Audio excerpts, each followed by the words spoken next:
Hello అందరికీ welcome to one more shopping mini vlog. ఈరోజు నేను అత్త సిల్వర్ కొండకు ఇక్కడే దగ్గర ఉన్న అశోక్ జ్యువెలర్స్కి అయితే వచ్చేసాము. ఏంటి చిన్నపిల్లలు కడియాలు చూస్తున్నాము అని అనుకుంటున్నారా?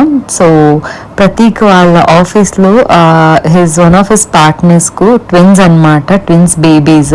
సో వాళ్ళకు ఈ మంత్ ఎండ్లో నేమింగ్ సెరమనీ అండ్ అన్నప్రాసన అన్నీ ఉందన్నమాట. సో కాబట్టి అందరూ కలిసి ఏదైనా గిఫ్ట్ ఇద్దాము అని అనుకున్నారు.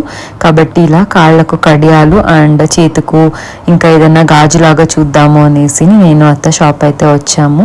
చాలా వెరైటీస్ ఉన్నాయి, బాగున్నాయి పిల్లలకు. సో వాళ్ళకు కుచ్చుకోకుండా ఏది బాగా అనిపిస్తుందా అనేసి చూస్తూ ఉన్నాము. అండ్ చెక్ చేస్తూ ఉంటే I came across this beautiful piece. ఇది చేతుకు దృష్టి కోసము వేసుకునేది. సో చాలా ట్రెండింగ్గా బాగా అనిపించింది. ఇందులో చాలా వెరైటీస్ ఉన్నాయన్నమాట ఇప్పట్లో. కాబట్టి పిల్లలకి అవి రెండు కొనుక్కొని, సో ఇద్దరు కాబట్టి ఒకేలాగా 2 సెట్స్ కొన్నాం.